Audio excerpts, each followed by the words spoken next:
कृष्ण चरित्र है, इसमें विष्णु पुराण से भी होगा, इसमें गर्ग संहिता से भी होगा, और इसमें ब्रज के जो महात्माओं की अनुभूतियां हैं, हमारे मलुक पीठाधीश्वर जी जब कथा कहते हैं तो भक्तमाल से बहुत कथाएं कहते हैं, भक्तमाल से उसको वो करते हैं, अब प्रमाणित करते हैं, या उसको जो है एक तरह से मिला देते हैं बिल्कुल। तो इसमें भक्तमाल से भी है, इसमें विष्णु पुराण भी है, गर्ग संहिता भी है, इसमें श्रीमद् भागवत तो है ही है क्योंकि वो मूल ग्रंथ है, और इसमें इनके अपने अनुभव भी हैं। महात्मा के जो अनुभव होते हैं, लेखक के जो अनुभव होते हैं, लेखक जो अपनी बात को प्रस्तुत करना चाहता है वो भी इसमें है। आज का ये युग संस्कृत को करीब करीब भूल गया है। ये दुर्भाग्य है इस देश का। मैं अक्सर कहा करता हूं, 14-15 अगस्त की रात को 1947 में संस्कृत को भारत की राष्ट्रीय भाषा घोषित कर देना चाहिए था, और एक भी क्षण विलंब नहीं होना चाहिए था। हम अंग्रेजी पढ़े हैं, क्या संस्कृत नहीं पढ़ते उस समय? अगर ऑफिशियल लैंग्वेज भारत की संस्कृत होती तो सब संस्कृत पढ़ते। आज हम संस्कृत बोल रहे होते और आप भी संस्कृत सुन रहे होते और समझ रहे होते। मुझे टर्की की एक बात याद आती है, कमाल पाशा की। जब वो राष्ट्रीय अध्यक्ष थे तो उन्होंने मौलवियों को बुलाया और उन्होंने कहा, देखो हम टर्की भाषा में नमाज पढ़ना चाहते हैं, हम अरबी में नहीं पढ़ना चाहते।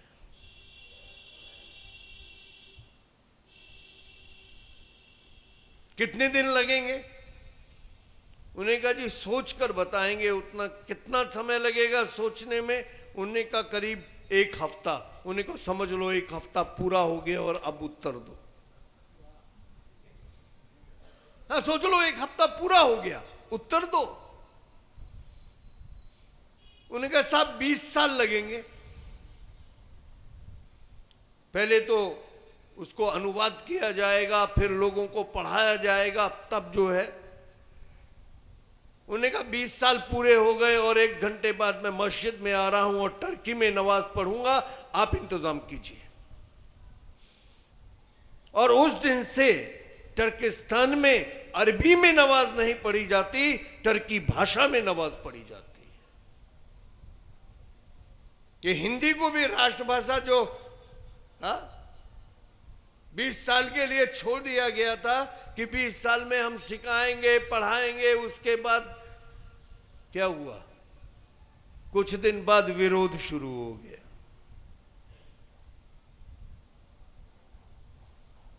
क्यों? राजनीतिक विरोध। और यदि 14-15 की रात को संस्कृत को भारत की राष्ट्रभाषा घोषित कर दिया जाता तो ना उत्तर में विरोध होता, ना दक्षिण में विरोध होता, ना पूर्व में होता, ना पश्चिम में होता, क्योंकि भारत की जितनी भी भाषाएं हैं उनकी जननी तो संस्कृत है। एक महात्मा बड़ी अच्छी बात कह रहे थे संस्कृत के विषय में। कह रहे थे संस्कृत पंजाबी की काकी है, हिंदी की चाची है, हिंदी की काकी है, पंजाबी की दादी है,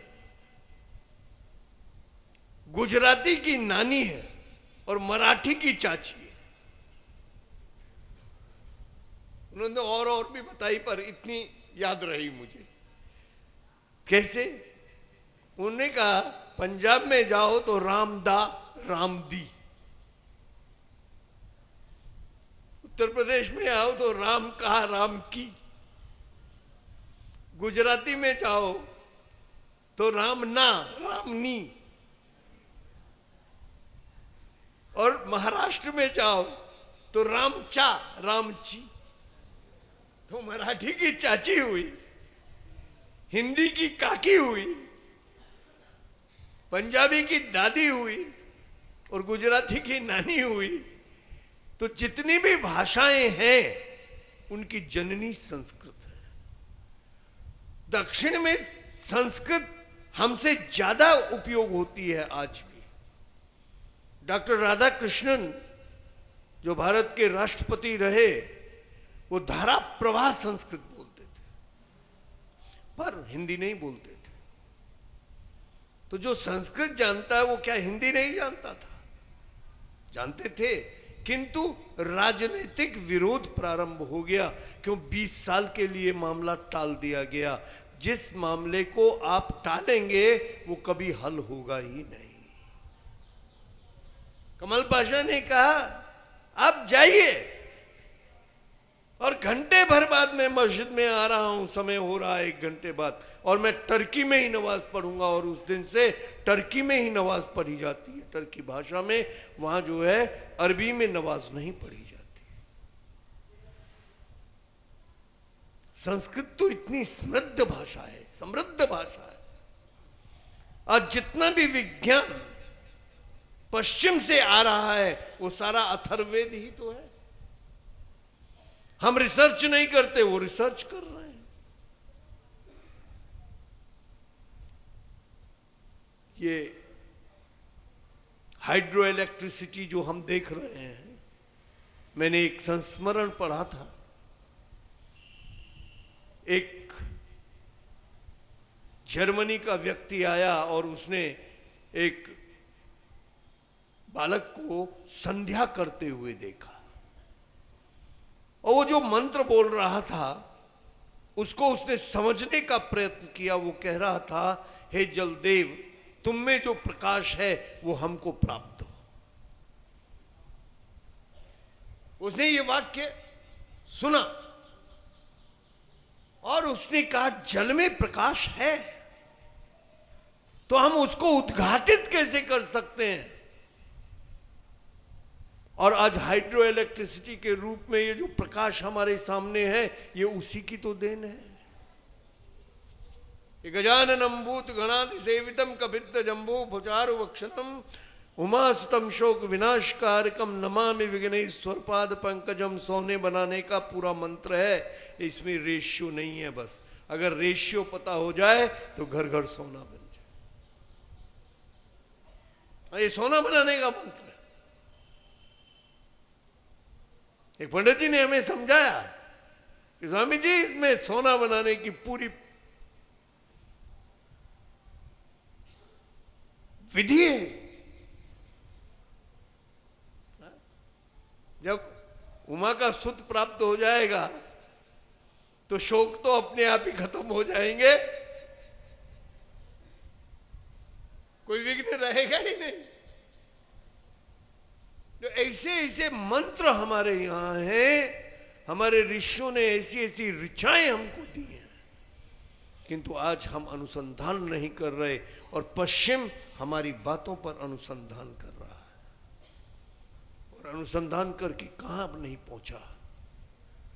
आज अमेरिका में नासा चल रहा है तो हमारे बल पर चल रहा है। वैज्ञानिक तो सारे भारतीय लगे हुए हैं, वहां सब कुछ भारतीय है। विश्व में जहां भी आज प्रगति हो रही है, मैं गर्व के साथ कह सकता हूं कि वो भारतीयों की देन है। किंतु ये भारत का दुर्भाग्य है कि भारत अपने को नहीं पहचान पा रहा।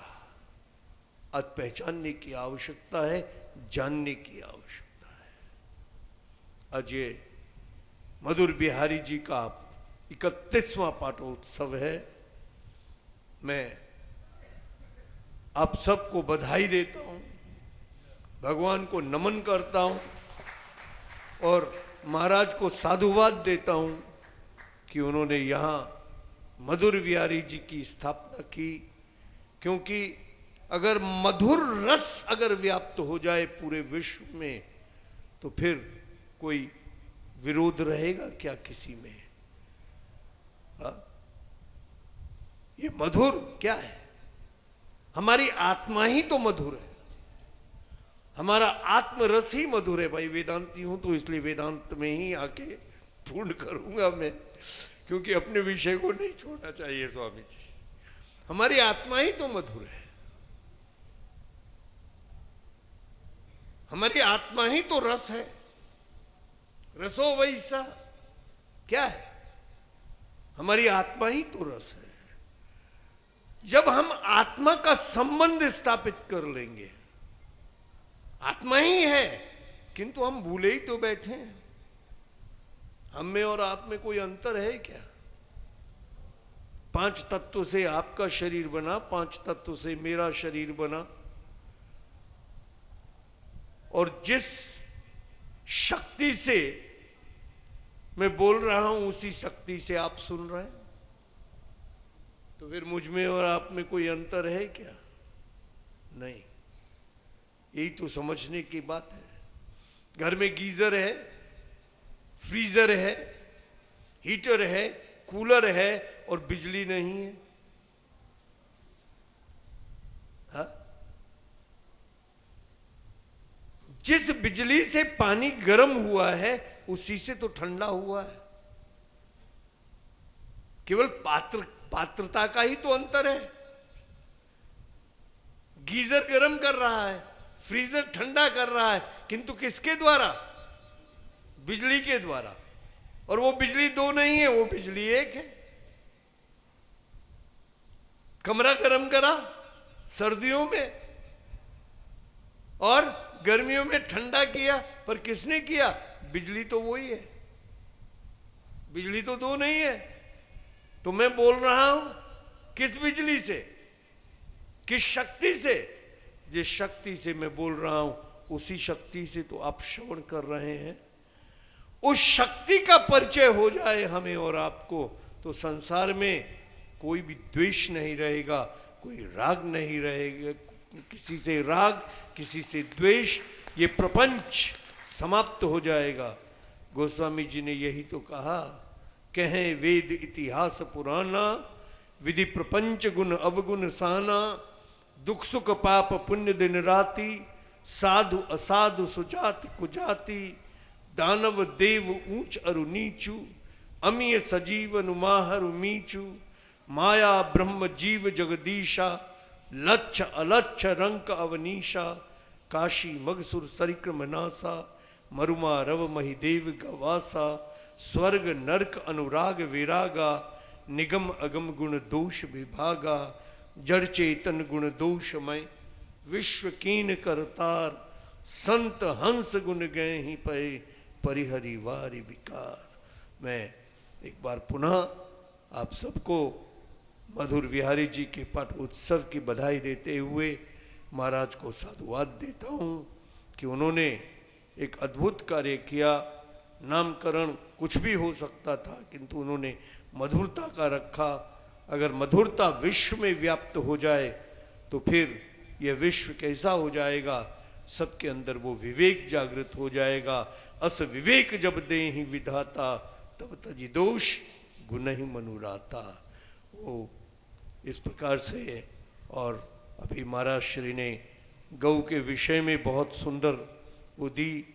33 करोड़ देवी और देवता जिस शरीर में वास करते हैं, उसकी पूजा कर लो तो सारे ब्रह्मांड की पूजा हो जाती है। ऐसी गौ माता को भी हम प्रणाम करते हैं। और एक बार पुनः आप सबको बहुत बहुत बधाई के साथ साथ बहुत बहुत आशीर्वाद, बहुत बहुत आशीर्वाद, बहुत बहुत आशीर्वाद। ओम शम। बोलिए मधुर बिहारी लाल की जय। महाराज श्री ने बहुत ही सुंदर अपने प्रवचन में बताया कि संस्कृत का कितना पुराना नाता हमसे, आपसे, वेदों से, पुराणों से है। आप सभी बहुत ही भाग्यशाली हैं। सौभाग्य है आपका कि आप संतों की कथा, संतों की वाणी से, और वो भी संतों की भूमि पर, श्रीधाम वृंदावन में, जहाँ भक्ति युवा हुई, जहाँ श्री कृष्ण ने गौचारण किया, बड़ी बड़ी लीलाओं को किया, वो आपने सुना और इस महोत्सव में भाग लिया। ये महोत्सव 31वां ठाकुर श्री मधुर बिहारी जी का पाठोत्सव है। इस पाठोत्सव में अनेक आपने कार्यक्रम देखे। कल मैं प्रभु की आराधना में यमुना में स्नान किया था। हम सभी प्रातः 8 बजे चलकर वहाँ पहुँचेंगे।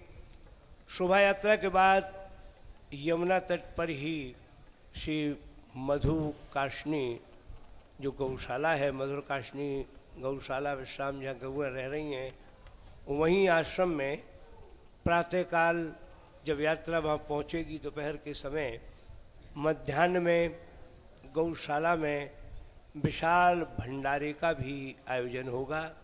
आप सभी सादर आमंत्रित हैं।